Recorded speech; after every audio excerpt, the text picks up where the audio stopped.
Okay, so hello everyone. This is the eighth session of Law in the Time of COVID, initiative of Univali and the Delaware Law School that emerged from the partnership of both institutions and the common desire to talk about how the pandemic is affecting the law in Brazil and in the US. I had the pleasure to be at the opening session with Professor Daly talking about the human rights violations and during this difficult time. And now I'm having the pleasure to almost close this first journey.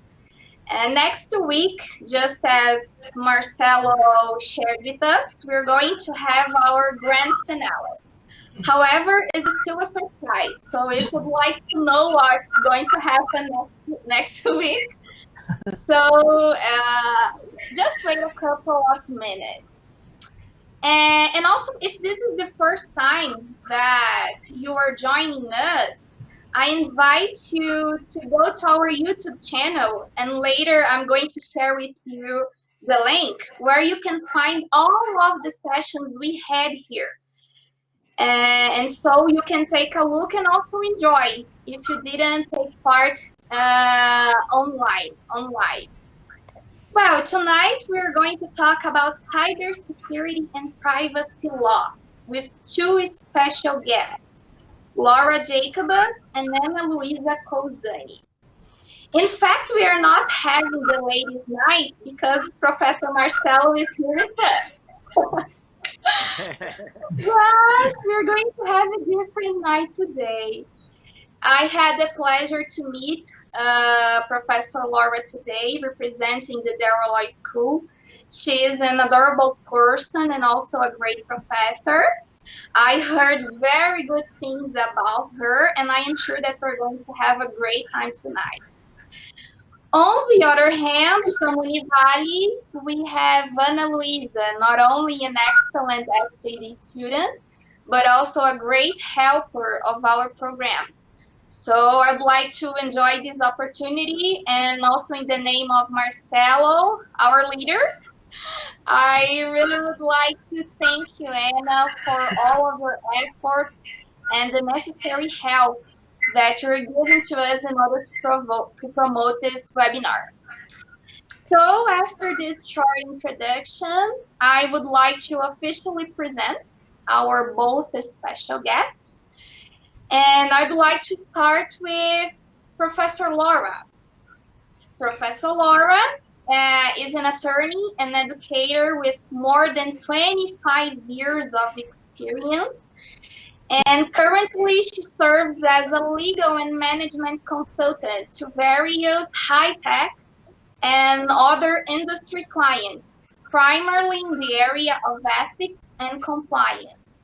She also teaches at multiple universities, including the Widener University, Delaware Law. Laura's career has included working in both legal and strategic business leadership roles at global high-tech companies. And she has co-authored a workbook focused on critical lawyering skills and is currently under contract to co-author a textbook on business ethics and an attorney licensed to practice in California. And she also has a Juris Doctor and Bachelor of Arts in English, and both of them from Santa Clara University. Laura, it's such a pleasure to have you here with us. We're very honored with the acceptance of our invitation. And please, you can feel free to make your speech, and later when we talk, when I share the word to Anna, I make her introduction. So Laura, it's up to you right now. Great. Thank you so much, Natami. Also, thank you, Anna, and our fearless leader, Marcelo. I'm very honored to be here with such an amazing group. I'm coming to you from California in the middle of Silicon Valley, right near San Francisco. Well, I'm very happy to be with all of you here today. It seems like an odd time to get together since it's such a challenging and a sad time. It's also a time of incredible change, though, and amid all of the changes, we're seeing some real legal issues that are being created and others exacerbated during COVID. And so I think it is really paramount to apply a critical lens to this so that we can be aware of potential issues. So thank you again for having me. I also wanted to note that I'm so fortunate to be working with Anna this summer. She's such an expert on privacy law. I am less an expert on privacy law and more of a compliance generalist. However, my work experience really, because I've always lived in California, is in the high-tech area. All right, so privacy law is interesting in any time because it's always in a state of flux based on any number of events like surveillance issues, cybercrime, and economic events, as well as international conflicts. Also, privacy is always tangentially related in some way to human rights and commerce and trade and free speech, innovation and intellectual property. So really, we could be here for many hours tonight, but we won't. I thought I'd spend about 15 or 20 minutes just talking about a couple of things. First, I wanted to walk through some different examples of privacy breaches that we're seeing right now in the COVID times. Second, I wanted to cover some different types of technology that are being either utilized due to COVID or that were deployed and developed in response to COVID. Third, I wanted to talk about how that may impact us going forward. And then finally, I wanted to address what we can do about these issues at various levels. First, at the individual level, at the company or organizational level, at the state or country level, and then more broadly. Okay, so jumping right into the first topic, we're seeing a lot of different examples of privacy breaches right now due to COVID. A couple of basic ones are here, I don't know if this is happening in Brazil, but certainly in California, we're seeing a lot of ill patients on TV in hospitals. It's a pretty simple example, but it goes to show that something that normally wouldn't happen is happening, and protections that are normally in place aren't being employed. The second one is hacking of video conferencing sessions, like Zoom bombing. We're seeing a lot of that in our lives. And then in hospitals, nurses and doctors and patients are dealing with wills and trusts and sadly end-of-life instructions. And there are a lot of reported incidents of patient privacy actually being breached.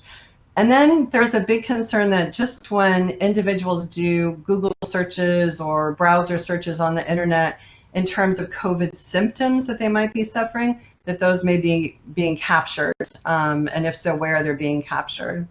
And then the big one is really hacking, right? Hacking is the big problem we're seeing right now.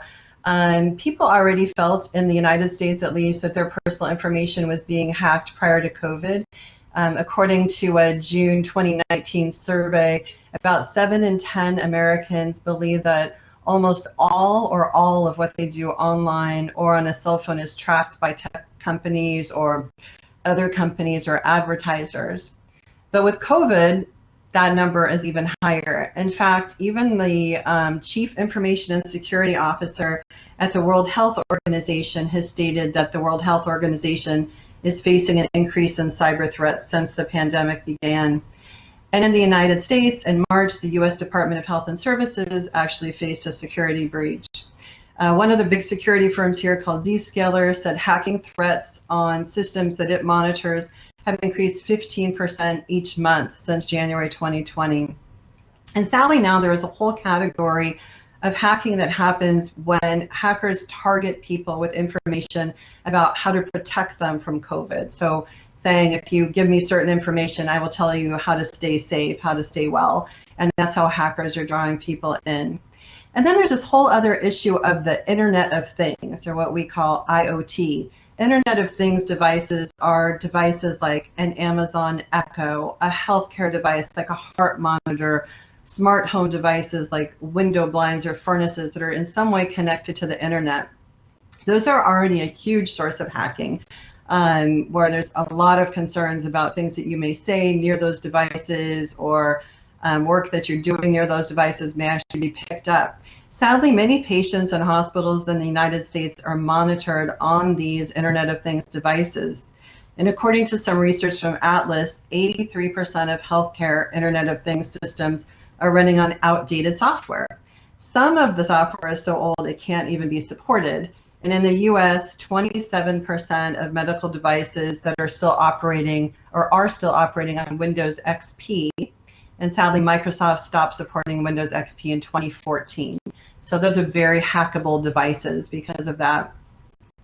Also, unsecured networks and unsecured Internet of Things devices have hacks which are exacerbated just by the fact that more people are working from home and they don't have firewall protection that they normally would have in the workplace. Okay, moving on to the second part, technology that we're seeing in COVID times. First, I want to talk about cell phone tracing, which we're hearing a lot about right now. In COVID times, global surveillance with cell phones has increased exponentially. There is both the capture of personal individual data that is actually anonymized because it's aggregated with other individuals' data, and that information is really just used to monitor crowd movement of people. Then there's also the individual data that's not aggregatized or aggregated or anonymized, and it's used to track actual individuals or suspected patients or patients that have COVID, along with their phone contacts and their physical contacts. And that's what we're referring to now as contact tracing. I think I hear those words, contact tracing, 30 times every hour if I have the news on. In April, Google and Apple, just down the street from me here, announced that they were working together to develop software which could be used by different countries' health authorities to build COVID tracking apps. Right now, there are about 25 countries that are using this software, and the three most recent, I think just in the last couple of weeks, are Germany, Poland, and Saudi Arabia who are using it. And then I thought, I don't know why this is so interesting to me, so hopefully it is to you. I looked up some of the facts about different cell phone tracing and how it's happening in different countries. So in Australia, the Australian government launched their cell phone app. It's called COVID Safe. About 2 million people, I think, opted into that within like the first hour, some very quick timeline. And that app actually alerts contacts of people who are infected with the virus. In the US, there's collection of data from advertising agencies, the whole advertising industry, to detect where large crowds are gathering.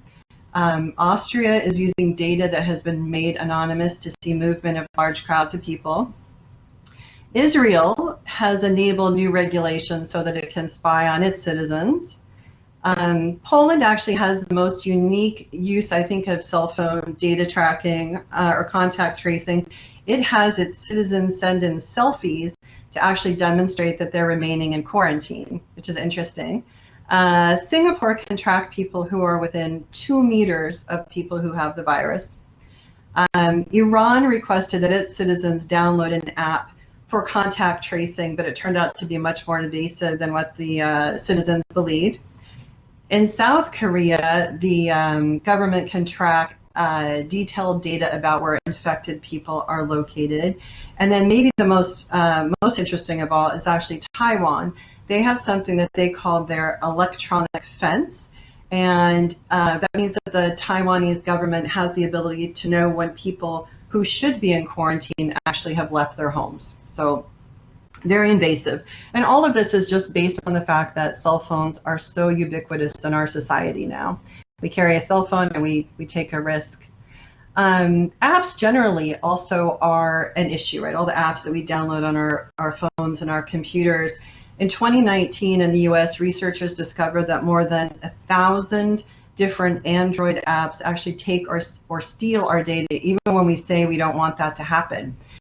So what's happening now in terms of apps? According to Forbes, in the United States in general, app installs rose 5% on Google Play to 22.5 billion apps in the first quarter of 2020. In the iOS App Store, app installs rose 15% to 9 billion at the same time. And in total in the US, our use of both gaming and non-gaming apps rose 20% in the first quarter of 2020 compared to the same quarter last year. In China, app use jumped 30%. Why is that? I guess we're staying home and we're having fun downloading apps, but as a major source of data privacy hacks. And then right now, we also have, because of COVID, devices that capture our health when we're entering into different buildings. Many times this is the thermal scanner technology that's used to test our temperatures, among other biometric data. And in China, where there's already a huge use of facial recognition technology, I just saw something that said that that may be paired now with temperature technology. So the police could actually, or the government could view a person's face, spot them getting onto a train or walking down a street, and they would also see the temperature of that person.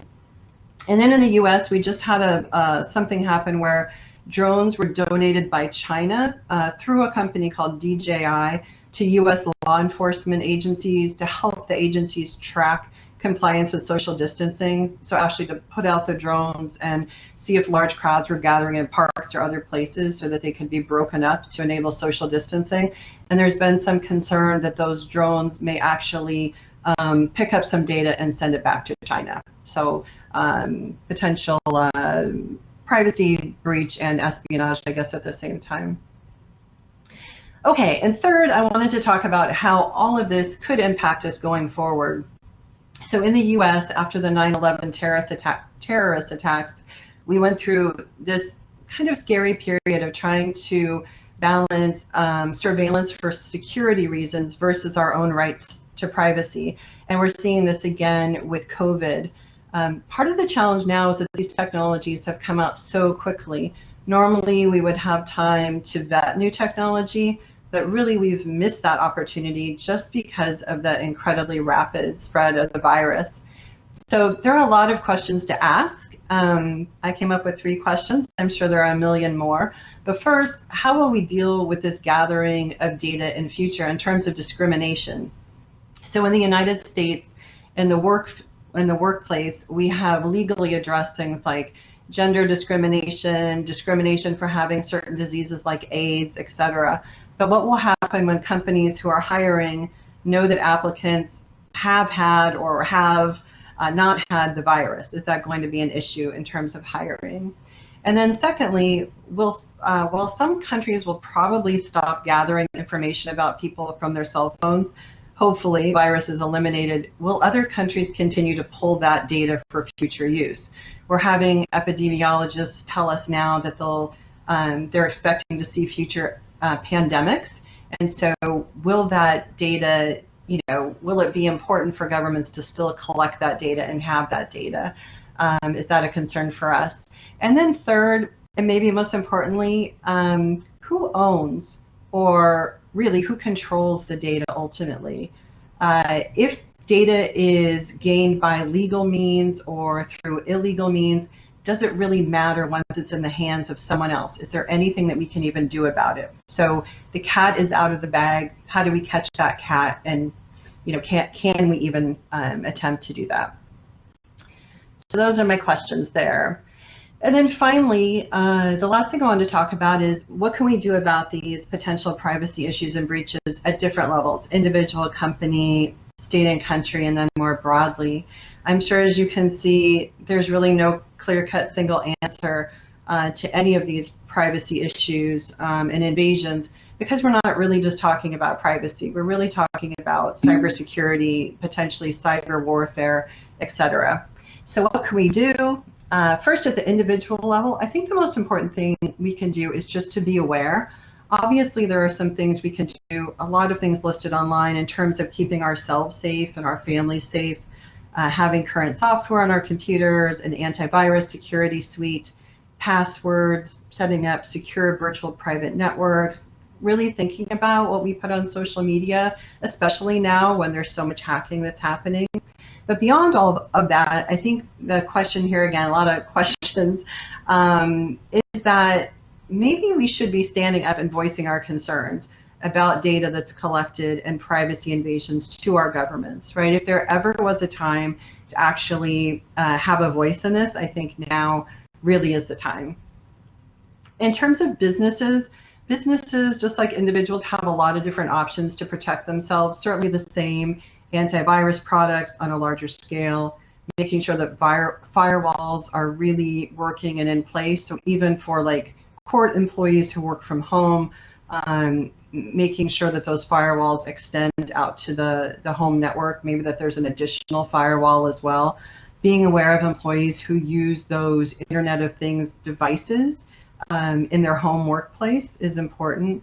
There's a lot of different training that can be done for employees on policies and procedures, and I think that is incredibly important to do now, at least to let employees know when there might be a phishing attempt. I mean, the type of phishing with the PH, right, where someone reaches out like the hackers and says, you know, we're a bank, or we have a way to keep you safe from COVID, et cetera. Click on this link to help employees understand when they can spot a scam or a hacker like that.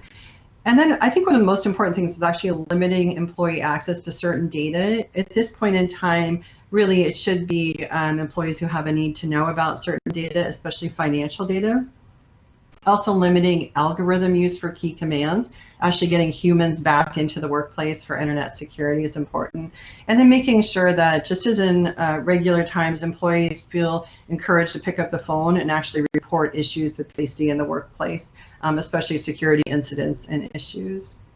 Also, you know, I've seen in the States more of a push toward companies putting in place chief information security officers. I think that's incredibly important right now.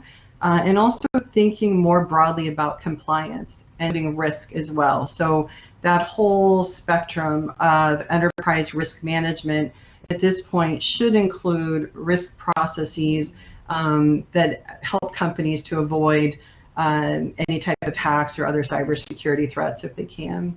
The other question I have here is whether or not businesses should think more broadly than themselves, right? So they have an obligation to shareholders if they're public, certainly to employees and investors if they're not, to actually make sure the business is safe. But should they, at this point in time, when we're concerned about privacy and cybersecurity, be reaching out to perhaps form some consortiums that are maybe even related to a certain vertical industry?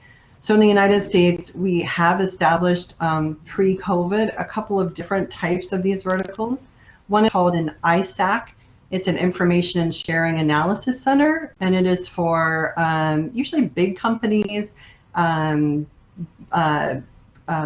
and private sector together, and they do information sharing and analysis. So this could be the aviation industry, the automotive industry, the oil and gas industry, and they share best practices in terms of risks that they're seeing related to privacy and cybersecurity. The other type that we have is called an ISAO. It's Information Sharing and Analysis Org, and this is usually for government departments, state, regional, local agencies, smaller companies or nonprofits. They do the same thing. They collaborate in things like cybersecurity and privacy. So it's another thing that companies can actually consider doing instead of just protecting their own businesses. And finally, I wanted to talk about what we might be able to do more broadly than companies. So not all countries have privacy laws or cybersecurity laws. Why is that? So many different reasons. I think we could probably spend the next hour talking about it, but it's incredibly hard to define what you can't actually see. It's incredibly hard to catch people that you can't see. It's hard to make decisions about what you're actually covering in a law, whether or not you're talking about cybersecurity, cyber hacks, cyber warfare, right? There are many different definitions, many different things that different countries are worried about protecting. And beyond that, in COVID times, law enforcement generally is challenging. Certainly right now in the United States and many other places where we're having struggles. And where there are struggling economies or a turn downward in economies, also very difficult to focus on things like cybersecurity and privacy. But it may be the time to actually try to have some broader cross-border rules that at least put some caps on, one, who owns the data being collected now, and two, when, if at some point there must be a stop to collection of data. In other words, is this a time that we not only need to step up as individuals, do some collaboration as companies, and then have perhaps some international cooperation across countries? And then the big question, if so, who takes the lead? Who should take the lead? And that's where I wanted to end. So that's what I have for today. Thank you. Thank you, Laura. Thank you for your lecture. I am very impressive with the information that you brought to us because all of us we are all affected by everything that is happening. So thank you so much for the broad perspective that you brought to us tonight. And now let's listen about what Ana Luisa is going to share with us. Anna, she's an SGD student, and also she has a master's degree from our program here at Univali with a grant from CAPES, our federal agency connected to the Ministry of Education. She's also an SGD student at the Widener University Delaware Law, and she also has a master's degree in environmental law and sustainability at the University of Alicante in Spain. She is also a bachelor's in law from Univali and also a bachelor's in social communication advertising, also from Univali. Anna, you are very welcome. And now you have the word. Thank you, Natami. Good evening, everyone. Good evening, Professor Laura. Good evening, Natami. And thank you for the kind words. It is a pleasure to be here tonight, and it was a pleasure to hear Laura talking about privacy breaches. We are seeing right now the types of new technologies being developed during COVID and how that may impact us going forward. I also bring lots of questions here tonight, so let's see how we end up. It seems that coronavirus may be the greatest question of the modern era around civil liberties, and that includes the right to privacy. At first look, we can imagine that privacy is not the right of great importance comparing to healthy, the economy, or the jobs that are at risk. So my challenge today is to answer why protection of privacy against surveillance matters, especially during exception times. The important thing is that privacy is not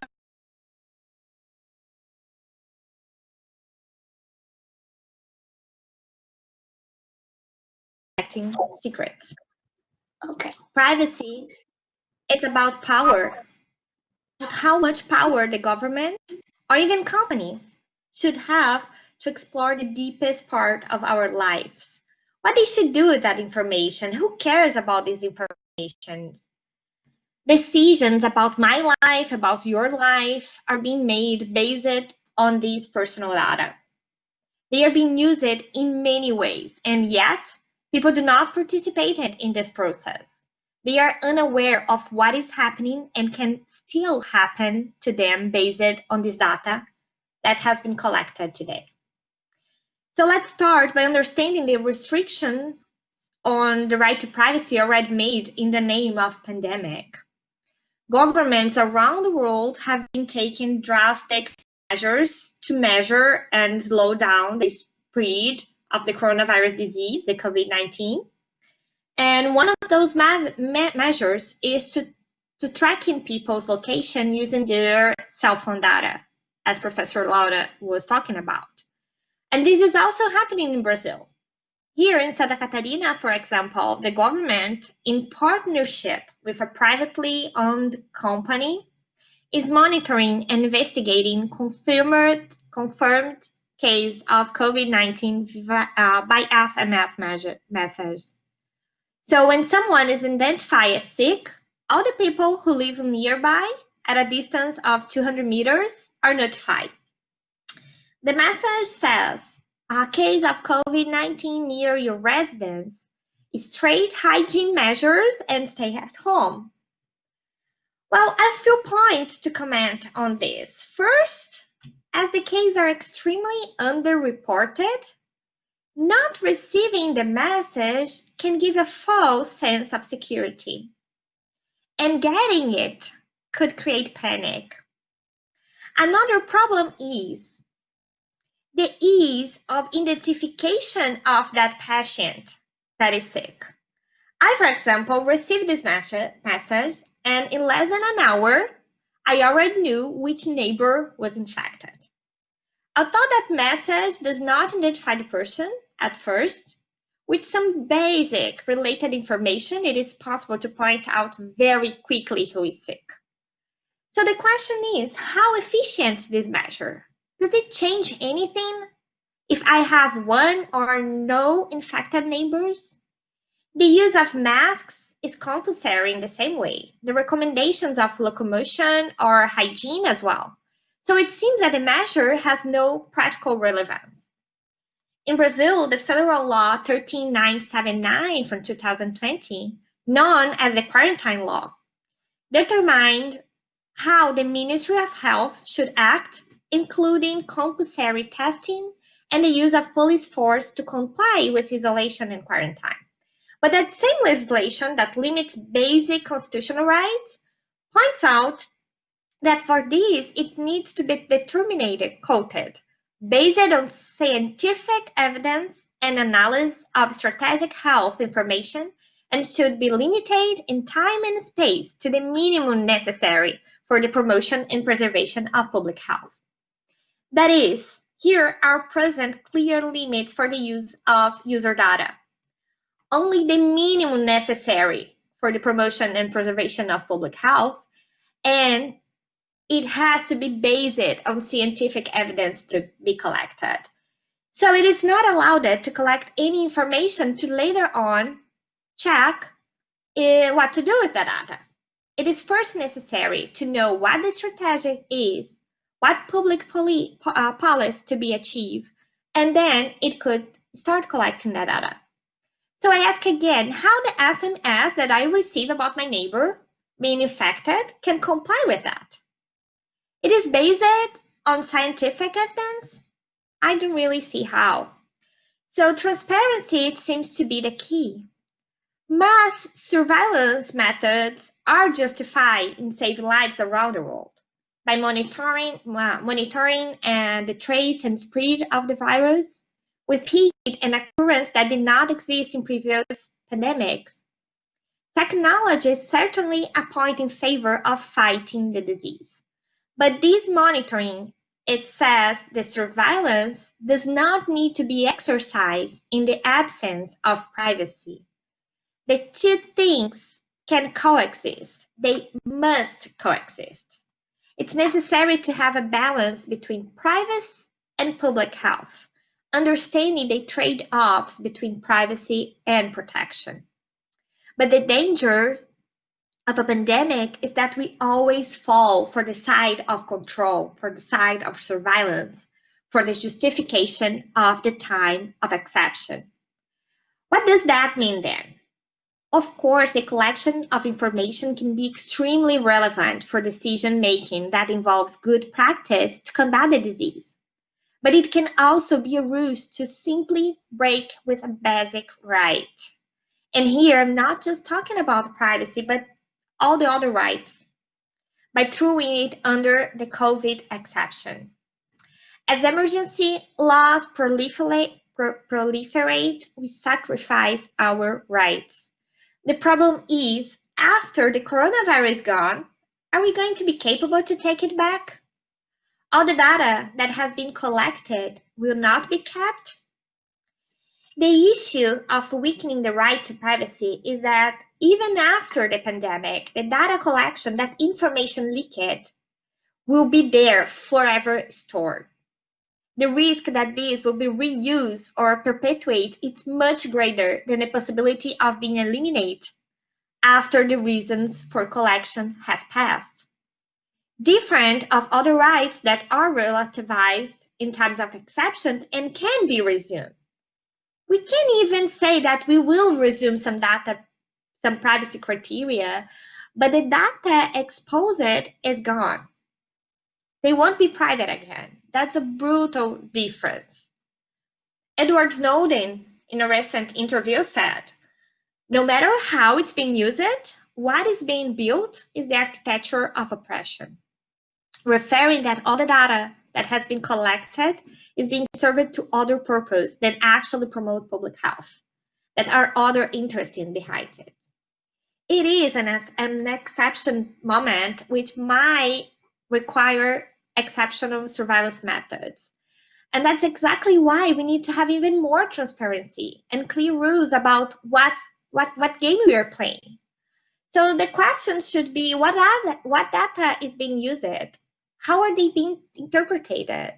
What are the criteria? Do I have any correction participation on misinformation that might harm me, for example? Some information may seem irrelevant, mere anonymous data, but data is not born anonymous, so it becomes, in addition to the risk of de-anonymation, as happened with my neighbor disease information, we can think of much more sensitive data such as health status, medication take, the incidence or not of pre-existing disease, hygiene habits, facial recognition, geolocalization, etc. So personal data collected for one purpose tends to be directed to other use.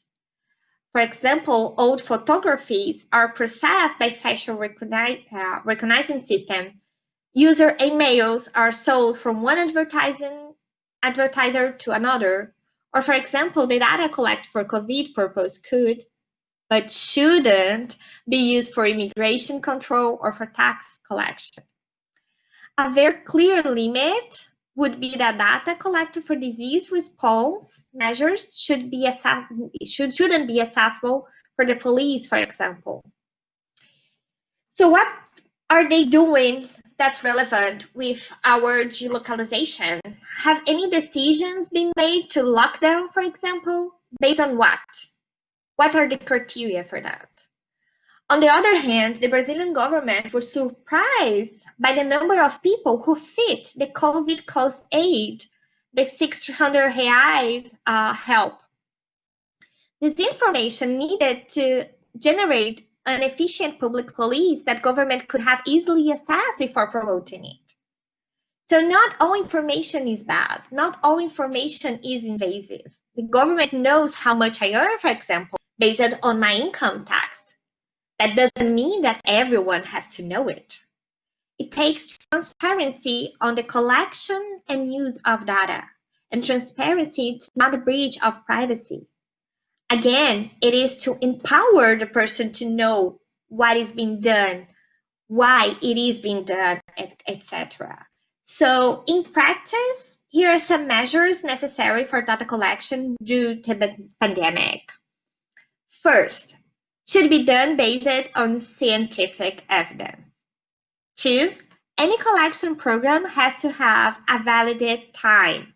Even though there is an obvious risk of this data still being used and analyzed for many years for other purpose, at least we will be assured that collections are not being renewed.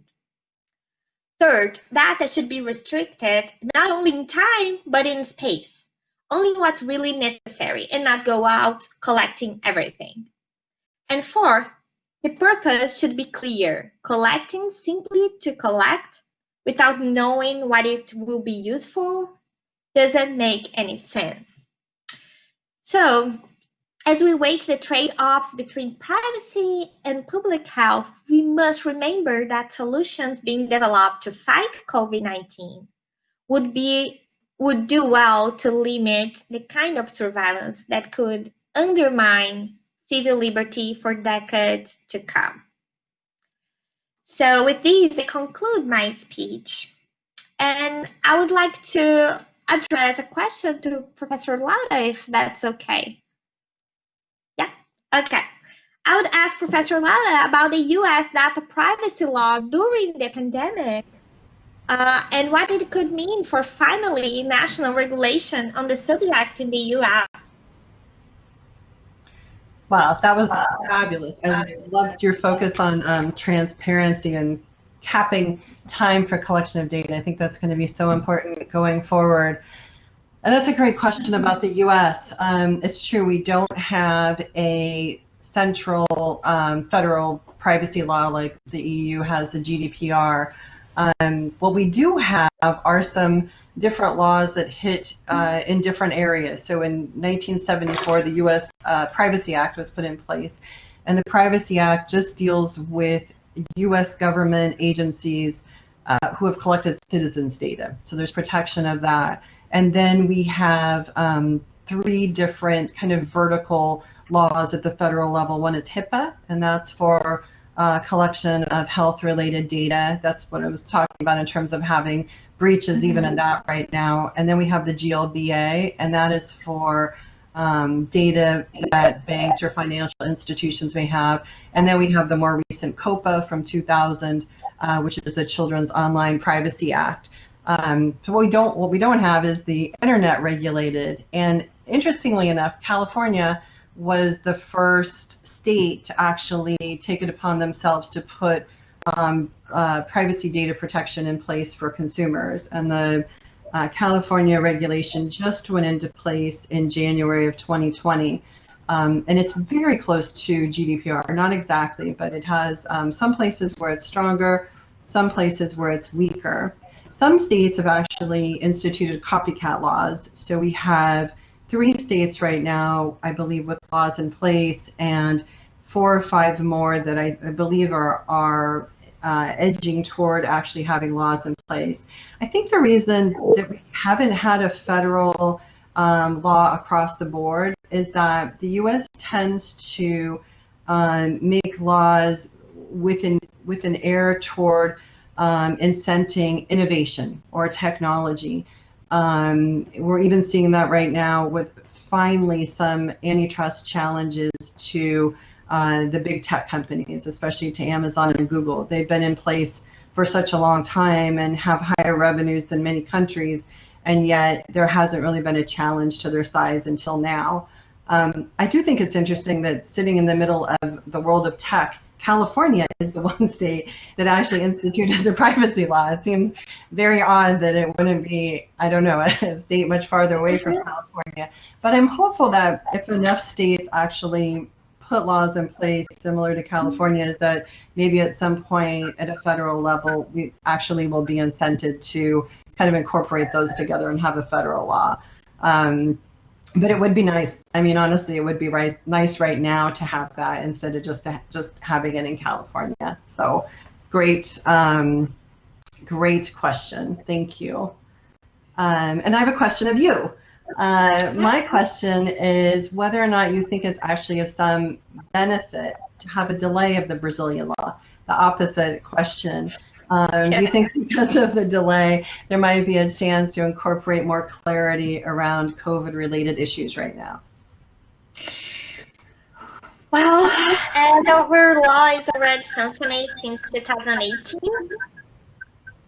We are just waiting to take effect after 24 months. Still, there could be amended to incorporate exception situations as COVID-19, for example, but I don't believe that's the way it's being taken. Actually, for the opposite.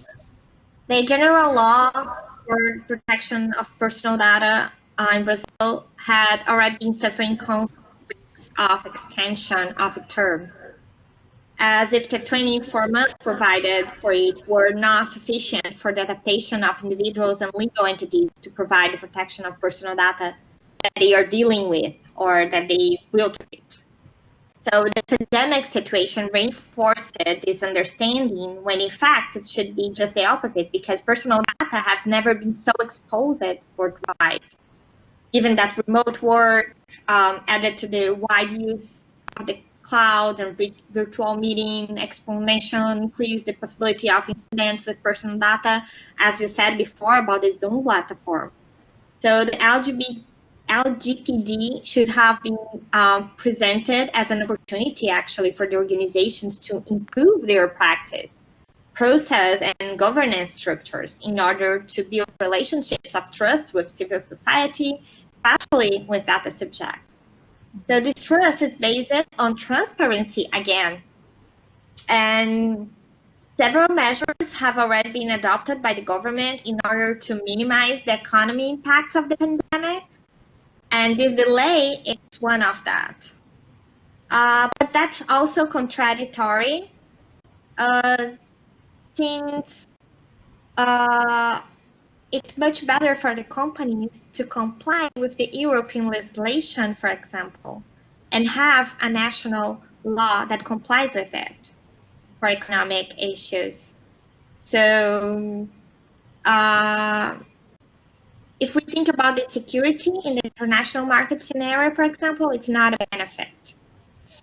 It turns out that the Brazilian LGPD, inspired by the GDPR, would already be able to meet these requirements. So without wasting time and business, in January 2020, California came up with CCPA, that's the California Consumer Private Act. And we had the law.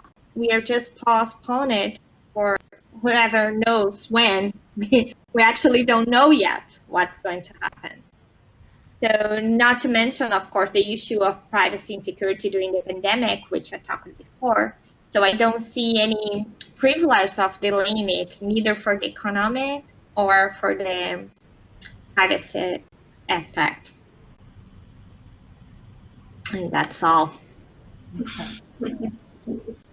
Wow. Go ahead, Anna.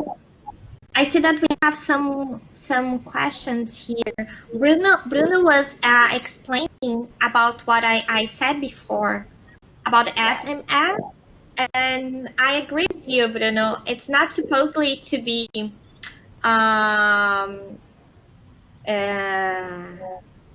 it's just about to be from the zip codes, not to be based on zip codes without sharing information of those receiving the message. Yeah, but what I was talking about is that even if they don't say who was, it's easily known because, it's just 200 meters. So if it did happen in my building, I would know whoever went to the hospital or, some gossip here and there, and we would know very easily with that. And because of the Brazilian COVID law that says that we should have, before the police making decision, we have to have some scientific proof of that. I don't see where is the scientific method here to just send a SMS saying that people would go faster to the health public system. Who proves that? Where's the base for that? I don't really see how that works. Maybe just to scare people, I don't know. And I'm not sure if it's working or not. I'm just suspicious of the reasons. And I guess we have a question here for Professor Laura. Can you check that on the chat? I see it. So Gabriella is asking if I think that if the U.S. adopts a federal statute as comprehensive as GDPR, which considers personal data protection a fundamental right, how would that impact other statutes such as the Privacy Act and state legislations such as the CCPA? That's a great question. Honestly, I don't know if the I don't know if the vertical statutes would stay in place. I'm assuming. Actually, I have no idea. My gut guess is that the ones that are focused on a particular vertical, like Hipaa focused on medical, or GLBA focused on financial and banking data. I'm assuming in the child protection one, those are really for very particular data sets. Also, the 1974 Privacy Act is really very specific to government-held data. But the consumer, the California Consumer Protection Act is really more related to GDPR, right? Because it's really that consumer view.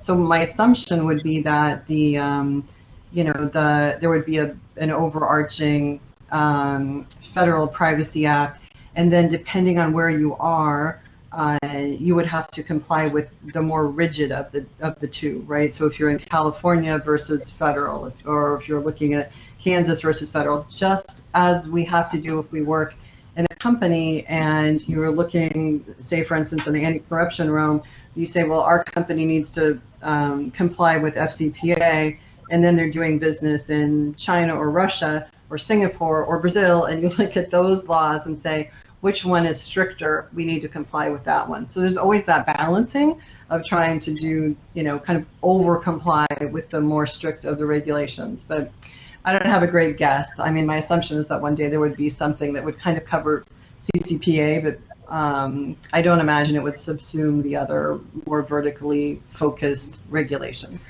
That's my best guess. Okay. Thank you, Laura. Thank you, Anna, for the both speech and the information that you provided to us. I took note of more questions than answers. And I am sure. We had a theme. Yeah. A theme was questions. Yeah, I guess since this pandemic began, all of us, we're having more questions than answers, isn't it? And I am sure that each one that had the pleasure to be here with us tonight, including me, will probably sleep thinking about cyber threats, hacking, and who owns the data that has been collected. Because they're all important questions, and we really do need these answers. However, we're trying to figure it out. So it was a pleasure to be here with you. This night was excellent. You both were excellent. It was not necessary to moderate at all because you were great. And let me check who is here with us this evening. We're having dear Eileen. Such a pleasure to see you here with us. Erin Daly.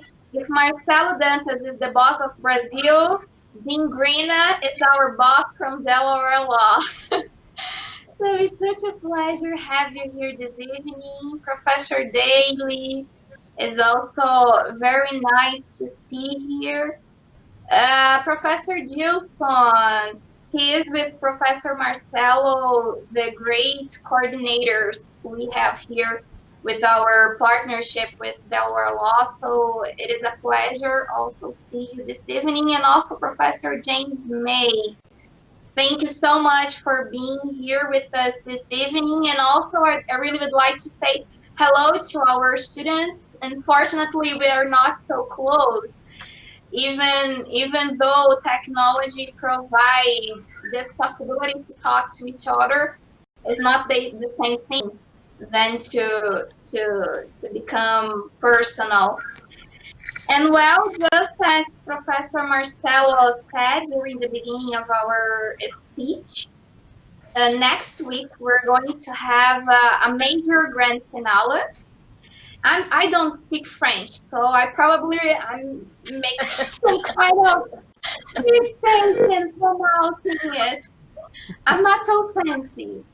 However, next week we're going to have the pleasure to have with us most part of the speakers that we had during these 2 months of webinars that we had with the Delaware Law School.